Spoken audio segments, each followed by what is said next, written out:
ইসরায়েলে ইরানের গুপ্তচর নেটওয়ার্ক এক নীরব যুদ্ধ। সারা বিশ্ব ইসরায়েলের শক্তিশালী গোয়েন্দা নেটওয়ার্ক যেমন মোসাদ ও সিনবেদ এর খ্যাতি সম্পর্কে ওয়াকিবহাল। তাদের অভিযান সাফল্য নিয়ে প্রতিনিয়ত খবর ছাপা হয় সংবাদপত্রে, দেখানো হয় টেলিভিশনে, এমনকি নির্মিত হয় চলচ্চিত্র।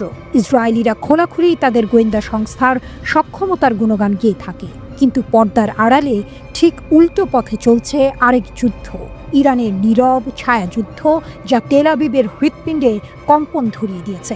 অবাক করার মতো হলেও ইরানের গুপ্তচরদের জালে সয়লাব হয়ে উঠেছে ইসরায়েল, আর এই গুপ্তচর বৃত্তিতে ব্যবহার করা হচ্ছে খোদ ইসরায়েলি নাগরিকদের। সম্প্রতি ইরানের পক্ষে গুপ্তচর বৃত্তির অভিযোগে এক ইসরায়েলি নাগরিককে আটকের ঘটনা সামনে আসতেই এই চাঞ্চল্যকর তথ্য আরও স্পষ্ট হয়েছে। টাইমস অফ ইসরায়েলের প্রতিবেদন অনুযায়ী পুলিশ ও সিনবেতের যৌথ বিবৃতিতে জানানো হয়েছে, 18 বছর বয়সী এক ছাত্র মোশে আত্তিয়াস মধ্য ইসরায়েলের ইয়াভনে শহরে বাস করত। শুধু সরাসরি যোগাযোগই নয়, ইরানের হয়ে বিভিন্ন গোপন মিশনও পরিচালনা করেছে আত্তিয়াস।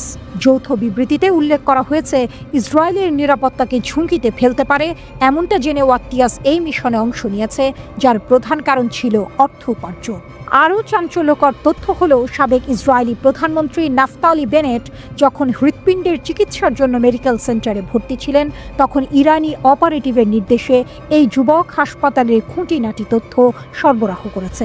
এছাড়াও আত্তিয়াস আরও কয়েকটি অত্যন্ত গোপন মিশনে অংশ নিয়েছিল। এই ঘটনা প্রমাণ করে ইরানের গোয়েন্দা নেটওয়ার্ক কতটা গভীরে প্রবেশ করতে পেরেছে। সামরিক বাহিনীর ভেতরে অনুপ্রবেশ, আয়রন ডোমের তথ্য পাচার। গাজায় যুদ্ধ শুরুর পর থেকে ইসরায়েলে নিজেদের গোয়েন্দা কার্যক্রম আরও বাড়িয়েছে ইরান। এটি ঠেকাতে বিদেশি এজেন্টদের সঙ্গে যোগাযোগে নাগরিকদের ওপর কঠোর বিধিনিষেধ আরোপ করেছে ইসরায়েলি পুলিশ। এমনকি আজীবন কারাবাসের আইনও প্রণয়ন করা হয়েছে। কিন্তু নেতানিয়াহু সরকার এতে বিন্দুমাত্র সুফল পায়নি।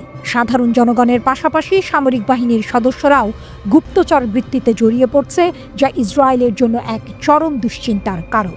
গত জানুয়ারিতে দেশটির পুলিশ ও গোয়েন্দা সংস্থা সিনবেত 2 ইসরায়েলি সেনাকে আটক করেছে। অভিযোগ উঠেছে, এই 2 সেনা অর্থের বিনিময়ে দীর্ঘদিন ধরে ইরানের পক্ষে গুপ্তচর বৃত্তিতে লিপ্ত ছিল। এদের মধ্যে প্রধান অভিযুক্ত ইউরি এলিয়াস, যিনি ইসরায়েলের অত্যন্ত গুরুত্বপূর্ণ আয়রন ডোম ইউনিটে কর্মরত ছিল। 21 বছর বয়সী এই সেনা ইসরায়েলের বিশেষ আকাশ প্রতিরক্ষা ব্যবস্থাটির তথ্য ইরানি হ্যান্ডলারদের সরবরাহ করছিল। ইউরির কাছ থেকে জব্দ করা হয়েছে বেশ কিছু আলামত, যার মধ্যে এরিয়াল ডিফেন্স সিস্টেমের ভিডিও রয়েছে।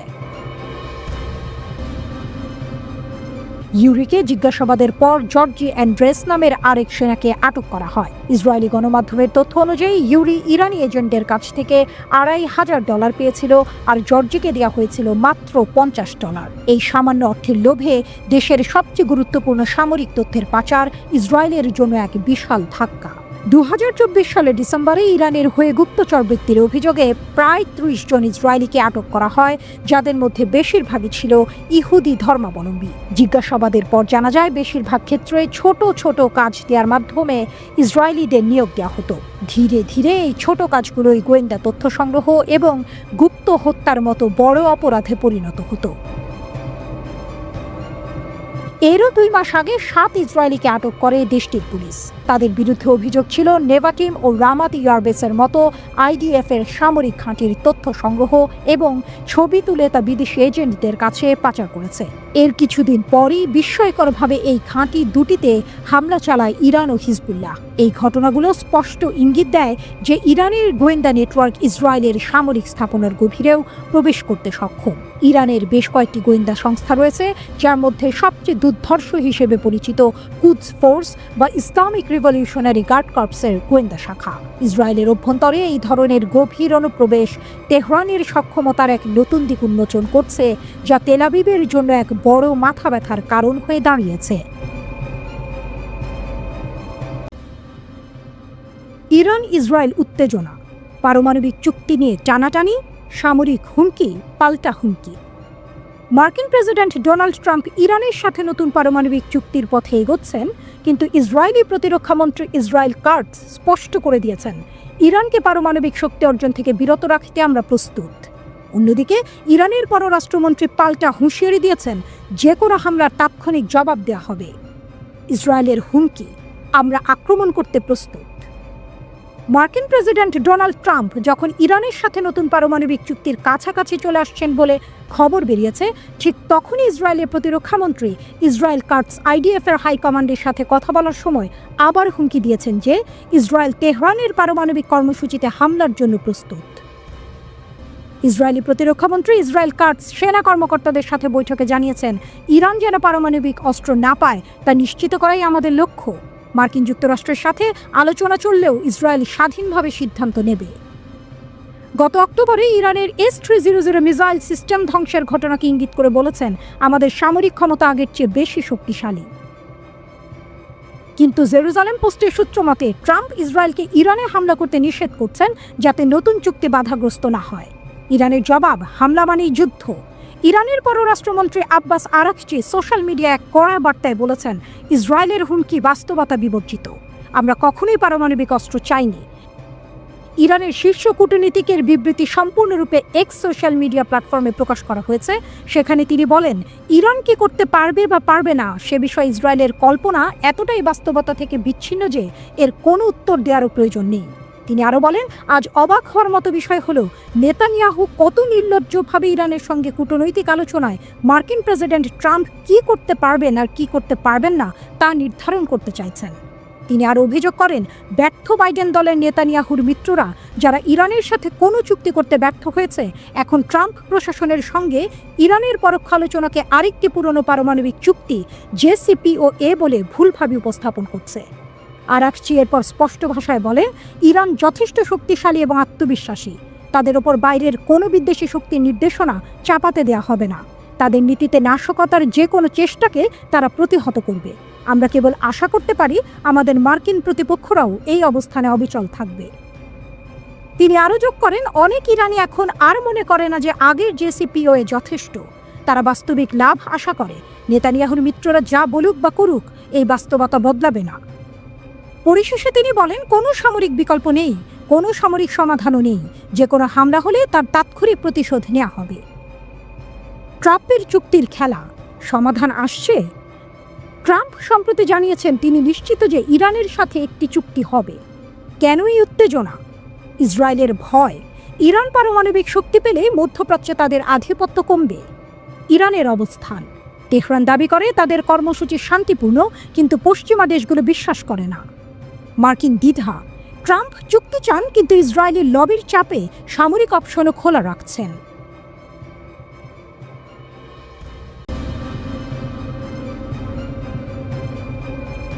ইসরায়েলি চাপ উপেক্ষা করে দুর্বার গতিতে পারমাণবিক অভিযাত্রায় ইরান, এক স্রোতের মতো অবিরাম, এক বজ্রধ্বনির মতো অবিশ্রান্ত। ইরান এগিয়ে চলেছে পারমাণবিক ভাগ্যের মহাপথে। পথে আছে প্রতিবন্ধকতা, পাশে আছে বিরুদ্ধ কণ্ঠের শানিত শব্দ, কিন্তু ইরান সাহসের অগ্নিশিখায় জ্বলতে থাকা এক জাতি, নত হয়নি, নত হবে না। ওয়াশিংটনের ছায়াতলে চলা পরোক্ষ কথোপকথনে ইরান ঘোষণা করেছে, ইউরেনিয়াম সমৃদ্ধি আমাদের অধিকার। তাদের দাবি পরিষ্কার, অর্থবহ নিষেধাজ্ঞা প্রত্যাহার না হলে কোনো চুক্তি নয়। এ এক দাবির ঝড় যা মাথা তুলে দাঁড়িয়েছে শান্ত কূটনীতির নদীখাতের বিপরীতে।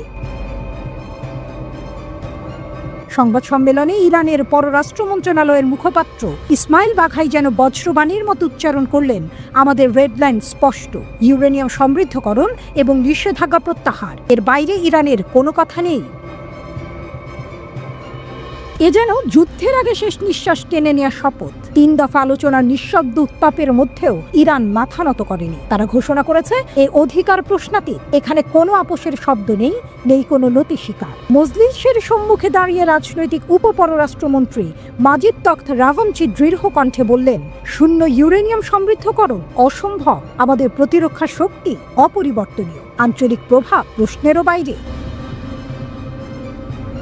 এদিকে আরব সাগরের পার থেকে ইসরায়েলের কণ্ঠে শোনা যায় আতঙ্কের পদধ্বনি। তাদের দাবি, ইরানকে এখনই থামাতে হবে, নতুবা তারা পারমাণবিক বোমার দিকে এগিয়ে যাবে। এক শঙ্কার হাওয়া ছড়িয়ে দিলেন প্রধানমন্ত্রী বেনিয়ামিন নেতানিয়াহু। তিনি বললেন, যে কোনো মূল্যে ইরানকে থামাতে হবে। তিনি ট্রাম্পের সঙ্গে সাম্প্রতিক আলাপের প্রসঙ্গ টেনে ইঙ্গিত দিলেন, ইসরায়েল বন্ধুর কাঁধে ভর করে চলতে পারে, তবে শেষ পর্যন্ত তাদের রক্ষার দায়িত্ব তাদের। জাতীয় নিরাপত্তার প্রশ্নে তারা কারো মুখাপেক্ষী হবে না। হঠাৎই নাটকের মোড় ঘুরে যায়। ওমানের মধ্যস্থতায় যতটুকু আলোচনার অগ্রগতি হয়েছিল, নেতানিয়াহু তা যেন এক নিমিষেই ধূলিসাৎ করে দিলেন। লিবিয়ার উদাহরণ টেনে স্পষ্ট জানালেন, পুরোপুরি কর্মসূচি ধ্বংস না করলে কোনো সমঝোতা নয়।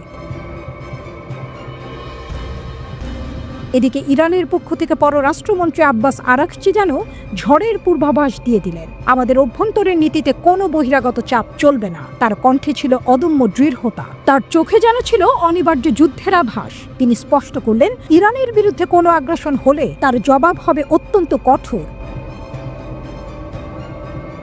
আরাকচির কণ্ঠে আরেকটি চ্যালেঞ্জ। তিনি বলেন, ট্রাম্পের উপর ইসরায়েলের অস্বাভাবিক প্রভাব কূটনীতির জন্য অশুভ সংকেত। এ যেন আলোচনার টেবিল থেকে যুদ্ধের ময়দানে ছোড়া এক আগুনের ফুলকি। আর তাই উত্তপ্ত বালু, উত্তপ্ত বাতাস, উত্তপ্ত হৃদয় সবকিছু মিলিয়ে গড়ে উঠেছে এক অনিবার্য মঞ্চ।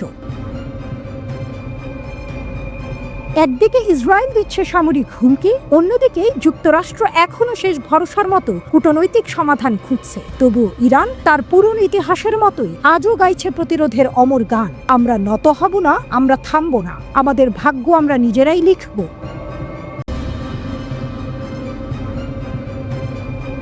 কেন লেজার অস্ত্রে এত আগ্রহী ইরান? পৃথিবীর ভবিষ্যৎ যুদ্ধ কি হবে আলো দিয়ে? ইরান বলছে, হ্যাঁ, প্রস্তুতি তাদের শেষ পর্যায়ে। বিশ্ব রাজনীতির মাঠে যখন পারমাণবিক বোমার দূরপাল্লার ক্ষেপণাস্ত্র ঘিরেই সব আলোচনার কেন্দ্রে, তখন ইরান একেবারে নীরবে এক নতুন যুগের সূচনা করছে লেজার অস্ত্র প্রযুক্তিতে। একসময় যেটা ছিল শুধু সায়েন্স ফিকশনের কল্পকথা, সেটা আজ ইরানের বাস্তবতা। আর এই বাস্তবতা শুধু দেশটির প্রতিরক্ষা ব্যবস্থাকে বদলে দিচ্ছে না, বরং গোটা অঞ্চলের কৌশলগত মানচিত্রে ঝড় তুলছে। লেজার অস্ত্র কি? লেজার অর্থাৎ আলো নির্ভর শক্তিশালী অস্ত্র। এর পুরো নাম ডিরেক্টেড এনার্জি ওয়েপন বা AEW। সাধারণ বুলেট বা মিসাইলের মতো নয় এটা এক ধরনের অত্যন্ত শক্তিশালী ইলেকট্রোম্যাগনেটিক রেডিয়েশন, যা নির্দিষ্ট লক্ষ্যে তাপ সৃষ্টি করে ধাতব বস্তু বা ড্রোনকে গলিয়ে দিতে পারে। গোলা বারুদের প্রয়োজন হয় না, শত্রু কিছু বুঝে ওঠার আগে আঘাত হানে অত্যন্ত নিঃশব্দে, নিখুঁতভাবে, অত্যন্ত দ্রুত, শব্দ ছাড়াই। এই প্রযুক্তিতে ব্যবহার করা হয় অত্যাধুনিক সেন্সর, কৃত্রিম বুদ্ধিমত্তা, সলিড স্টেট ফাইবার লেজার, বিম কম্বাইনিং সিস্টেম ও স্বয়ংক্রিয় ফায়ার কন্ট্রোল। খরচ কম, কার্যকারিতা বেশি, আর এতেই ইরানের আগ্রহ বেড়েছে বহুগুণ। ইরানের যাত্রা কোথা থেকে? ইরান লেজার প্রযুক্তিতে যাত্রা শুরু করে অনেক আগে, 1970-এর দশকে। তখন দেশটির পারমাণবিক শক্তি সংস্থার অধীনে গড়ে তোলা হয় লেজার গবেষণা কেন্দ্র। শুরু হয় গ্যাস লেজার, সেমিকন্ডাক্টর লেজার এবং ইন্ডাস্ট্রিয়াল লেজার নিয়ে গবেষণা। সময়ের সঙ্গে সঙ্গে তাদের অগ্রগতি অব্যাহত থাকে। 2017 সালে প্রথমবার আন্তর্জাতিক প্রদর্শনীতে অংশ নেয় ইরান। 2020 সালে সফলভাবে পরীক্ষা করে 10 কিলোওয়াট ক্ষমতা সম্পন্ন লেজার অস্ত্র। আর 2022 সালে তারা পরীক্ষা করে বিনা নামের এক লেজার নিয়ন্ত্রিত ক্ষেপণাস্ত্র। এতে বোঝা যায় ইরান শুধু প্রতিরক্ষা নয়, আক্রমণেও লেজার প্রযুক্তিকে সংযুক্ত করছে। সাইলেন্ট হান্টার ও সুরুজ, দুইটি লেজার প্রতিরক্ষা সিস্টেম ইরানের গর্ব। সাইলেন্ট হান্টার ও সুরুজ। সাইলেন্ট হান্টার তৈরি হয়েছে চীনের পলি টেকনোলজিসের সঙ্গে যৌথভাবে। এর শক্তি 20 থেকে 30 কিলোওয়াট এবং 2 থেকে 4 কিলোমিটার পর্যন্ত কার্যকর। মূলত ছোট ড্রোন, নজরদারি UAV ও FPV ড্রোন ধ্বংসে ব্যবহৃত হয়। এটিতে রয়েছে AESA radar, optical tracking sensor এবং নিঃশব্দ হামলার ক্ষমতা। অন্যদিকে সুরুজ সম্পূর্ণভাবে ইরানের তৈরি নিজস্ব প্রতিরক্ষা ব্যবস্থা। জানুয়ারি 2025-এ প্রথমবারের মতো এক বিশাল সামরিক মহড়ায় এটি ব্যবহৃত হয়। মূল লক্ষ্য ছিল আকাশপথে শত্রু ড্রোন ও ক্ষেপণাস্ত্র ধ্বংস করে সংবেদনশীল অবকাঠামো রক্ষা। সুবিধা কি? সীমাবদ্ধতা কোথায়? এই অস্ত্রের প্রধান সুবিধা হলো অত্যন্ত দ্রুত প্রতিক্রিয়ার সময় না দিয়েই ধ্বংস করে ফেলে লক্ষ্যবস্তু। গোলা বারুদের দরকার নেই, ফলে খরচও অনেক কম। শব্দহীন, ফলে হঠাৎ আক্রমণের সুবিধা। একবার চার্জে অনেকবার ফায়ার করা যায়, পুনরায় লোডের দরকার পড়ে না। তবে সীমাবদ্ধতাও আছে। আবহাওয়ার উপর নির্ভরশীল, বৃষ্টি, কুয়াশা বা ধোঁয়ার কারণে কার্যকারিতা কমে যায়। দূরের টার্গেট ধ্বংসে এখনও সীমাবদ্ধতা রয়েছে। পরিচালনার জন্য দরকার হয় উচ্চ ক্ষমতা সম্পন্ন বিদ্যুৎ ব্যবস্থা। কেন এই পথে হাঁটছে ইরান? ইরানের এই অগ্রগতি কেবল প্রযুক্তির নয়, বরং কৌশলগত। আমেরিকা, ইসরায়েল এবং উপসাগরীয় প্রতিপক্ষদের মোকাবেলায় এটি এখন এক গোপন অস্ত্র। যুক্তরাষ্ট্র বা ইসরায়েল ড্রোন ব্যবহার করে হামলা চালায়। সেই হামলা প্রতিহত করতে ইরানের লেজার প্রতিরক্ষা ব্যবস্থা কার্যকরভাবে জবাব দিচ্ছে। এতে যুদ্ধের খরচ কমছে, পাল্টা আঘাত সহজ হচ্ছে এবং সর্বোপরি আত্মরক্ষার এক আধুনিক ও সাশ্রয়ী পদ্ধতি তৈরি হচ্ছে। নিষেধাজ্ঞা আর চাপে কিভাবে এগোচ্ছে ইরান? বহু বছরের নিষেধাজ্ঞা ও কূটনৈতিক চাপে থেকেও ইরান থেমে থাকেনি, বরং চীন, রাশিয়ার মতো দেশের সঙ্গে প্রযুক্তি বিনিময়ের মাধ্যমে তারা এই খাতে ব্যাপক উন্নতি করেছে। শুধু আঞ্চলিক শক্তি নয়, ইরান এখন হয়ে উঠছে এক আন্তর্জাতিক প্রযুক্তি নির্ভর সামরিক শক্তি। তাদের অংশগ্রহণে আন্তর্জাতিক প্রতিরক্ষা প্রদর্শনী, গবেষণাগার, পরীক্ষামূলক ব্যবহার সব মিলিয়ে ইরান এখন ভবিষ্যতের যুদ্ধক্ষেত্রের জন্য প্রস্তুত। শুধু যুদ্ধ নয়, শান্তির পথেও লেজার প্রযুক্তি শুধু যুদ্ধক্ষেত্রে নয়, চিকিৎসা, শিল্প, পরিবেশ, জ্বালানি এই 4টি ক্ষেত্রেও গুরুত্বপূর্ণ। ইরান এই বিষয়গুলোতেও জোর দিচ্ছে। তারা চায় এই প্রযুক্তিকে ডুয়াল ইউজ হিসেবে ব্যবহার করে নিজের আন্তর্জাতিক অবস্থানকে আরও শক্তিশালী করতে। বিশ্লেষকদের মতে ইরানের এই লেজার অস্ত্র প্রযুক্তি এক নীরব বিপ্লব এনে দিয়েছে। পারমাণবিক অস্ত্র বা বড় ক্ষেপণাস্ত্রের যুগে আলো দিয়ে যুদ্ধ করার ক্ষমতা আসলে এক নতুন মাত্রা। এটা শুধু ইরানকে নয়, পুরো বিশ্বের প্রতিরক্ষা সমীকরণকেও বদলে দিচ্ছে। লেজার প্রযুক্তির এই যাত্রা সামনে যুদ্ধের কৌশল কি হবে তা নিয়েও বড় প্রশ্ন তুলে দিচ্ছে।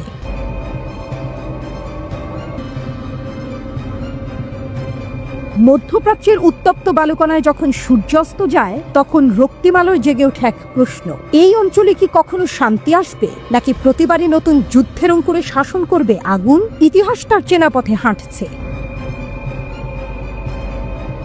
ঘড়ির কাঁটা যেন আবার সেই পুরনো রক্তাক্ত ক্ষণে ফিরে যাচ্ছে, যেখানে ইরান ও যুক্তরাষ্ট্র পরস্পরের দিকে বন্দুক তাক করে দাঁড়িয়ে, আর ইসরায়েল তাদের কাঁধের উপর চিন্তার পাহাড়ে নিয়ে দুশ্চিন্তার সাগরে। ইসরায়েল জানে সামনের ঝড় নিছক হাওয়া নয়, কারণ তেহরান এখন আর শুধু গল্পের নাম নয়, এটা এক বাস্তব পরাশক্তি, যার কণ্ঠে গর্জে ওঠে পারস্যের গর্ব, শিরায় বহে সাহাব, ফাতেহ আর খায়বার ক্ষেপণাস্ত্রের জ্বলন্ত প্রতিজ্ঞা। ইসরায়েলি বিমান ঘাঁটিগুলো রূপ নেয় যুদ্ধে পরিণত অনুশীলনের মাঠে। তারা ইরানি ক্ষেপণাস্ত্র হামলার অনুকরণে বিশাল মহড়া চালায়। বিমান উঠেছে, সাইরেন বাজছে, আকাশে চক্কর দিচ্ছে এক সম্ভাব্য যুদ্ধের ভয়াল প্রতিচ্ছবি। এই মহড়া কেউ বলে আত্মরক্ষার প্রয়াস, কেউ বলে যুদ্ধের প্রস্তুতি, কিন্তু বাস্তবতা এটাই, ইসরায়েল মনে করছে তেহরানের আগুন আর অনেক দূরে নয়। ইরান ও মার্কিন যুক্তরাষ্ট্রের মধ্যে পারমাণবিক আলোচনা কিছুটা এগোলেও তাতে একেবারেই সন্তুষ্ট নয় ইসরায়েল, বরং তারা বিস্মিত এবং উদ্বিগ্ন। আর সেই উদ্বেগ থেকেই ইসরায়েলি বিমান বাহিনী IAF মহড়া চালিয়েছে, যেখানে ইরানি ক্ষেপণাস্ত্র হামলার অনুকরণ করা হয়েছে। ইরান গত বছর এপ্রিল এবং অক্টোবরে সরাসরি ইসরায়েলি বিমান ঘাঁটিকে লক্ষ্যবস্তু করেছিল। তাদের ক্ষেপণাস্ত্র উড়ে এসেছিল যেন আগুনের বার্তা, যেন পারস্যের কবিতা, যেন শাহনামার নতুন অধ্যায়। ইসরায়েল বলছে ইরান যদি আবার বড় হামলা চালায়, যেমন তারা এর আগে অপারেশন ট্রু প্রমিস 1 ও 2 এর সময় করেছিল, তাহলে তার জন্য প্রস্তুত থাকতেই এই মহড়া। তারা আশঙ্কা করছে এমন আরেকটি বড় আক্রমণ সামনে অপেক্ষা করছে। এই খবর জানিয়েছে সম্প্রচার সংস্থা কান। প্রতিবেদন বলছে এই মহড়া মূলত ইরানের সম্ভাব্য বড়সড় হামলার অনুকরণে করা হয়েছে। বিশেষ করে ইসরায়েলের বিমান ঘাঁটিগুলোতে এমন আক্রমণ হলে তার মোকাবেলা কেমন হবে সেটি পরীক্ষা করাই ছিল এই মহড়ার উদ্দেশ্য। এমন প্রেক্ষাপটে বসছে ইরান যুক্তরাষ্ট্রের তৃতীয় দফার পারমাণবিক আলোচনা। এই আলোচনা যেন এক সুতার টান, একদিকে কূটনীতির আশা, অন্যদিকে পারমাণবিক ছায়ার ভয়। এই আলোচনায় অংশ নিচ্ছে দুই পুরনো প্রতিপক্ষ। 2015 সালে যাদের মাঝে একবার শান্তির ছায়া নেমেছিল, সেই স্মৃতি আজ ম্লান। কারণ এখনো ইউরেনিয়াম সমৃদ্ধকরণ আর নিষেধাজ্ঞা প্রত্যাহার নিয়ে দুই পক্ষের মধ্যে গভীর মতবিরোধ রয়ে গেছে। ইসরায়েলের শঙ্কা, ইসরায়েলের বিশ্বাস, এই আলোচনায় ব্যর্থ হলে ইরান এমন এক পথে এগিয়ে যাবে যেখান থেকে ফেরার আর উপায় থাকবে না। তারা আশঙ্কা করছে পারমাণবিক অস্ত্রের অধিকারী একটি ইরান মানে ইসরায়েলের অস্তিত্বই চ্যালেঞ্জের মুখে। আর ইরান, তারা জানে যুক্তরাষ্ট্র তাদের উপর নিষেধাজ্ঞার বোঝা চাপিয়ে রেখে বিশ্বে একতরফা আধিপত্য চালাতে চায়। তারা জানে পশ্চিমারা কখনো চায় না পারস্যের ছেলে মাথা তুলে দাঁড়া। তবে এই ইরান 1953 এর ইরান নয়। এখন তারা নিজের ক্ষেপণাস্ত্র তৈরি করে, নিজের প্ল্যান বানায়, নিজের ভাগ্য লেখে। তারা জানে আমেরিকা শুধু আলোচনায় বসে না, প্রয়োজনে ঘায়েলও করে। দুই পথ, দুই ভবিষ্যৎ। এই মুহূর্তে আলোচনার সফলতা অথবা ব্যর্থতা শুধু দুটি দেশের সম্পর্ক নির্ধারণ করছে না, এটা নির্ধারণ করছে মধ্যপ্রাচ্যের নিরাপত্তা, বিশ্ব রাজনীতির ছন্দ, এমনকি এক নতুন যুদ্ধের সম্ভাব্য সূত্রপাত। ইসরায়েলি বিমান বাহিনীর মহড়া তাই নিছক সামরিক মহড়া নয়, এটা এক ঘোষণা তেল আবিবের তৈরি। যদি ইরান পারমাণবিক অস্ত্র অর্জনের পথে এগোয়, তবে ইসরায়েল কেবল পেছনে বসে থাকবে না, কিন্তু ইরানও জানিয়ে দিয়েছে যুদ্ধ চাইলে যুদ্ধ, প্রতিরোধ চাইলে প্রতিরোধ। তাদের আকাশে উঠছে ড্রোন, তাদের ক্ষেপণাস্ত্র আজ লক্ষ্যমাত্রা ছাড়িয়ে প্রযুক্তির নতুন অধ্যায়ে প্রবেশ করেছে, নিউ ইয়র্ক টাইমস সম্প্রতি এক প্রতিবেদনে জানিয়েছে। প্রেসিডেন্ট ট্রাম্প তার শাসনামলে ইরানে সামরিক হামলার জন্য ইসরায়েল ও আমেরিকার যৌথ পরিকল্পনা স্থগিত করেছেন। ইসরায়েল এই তথ্য ফাঁস হওয়াকে ইরানের উপর চাপ তৈরির একটি কৌশল হিসেবে ব্যাখ্যা করেছে। তাদের মতে এটি ইরানকে পারমাণবিক চুক্তির দিকে ঠেলে দেওয়ার একটি কূটনৈতিক প্রচেষ্টা। এই উত্তেজনাপূর্ণ পরিস্থিতির মাঝখানে গোটা দুনিয়া তাকিয়ে আছে এক শান্তিপূর্ণ সমাধানের দিকে।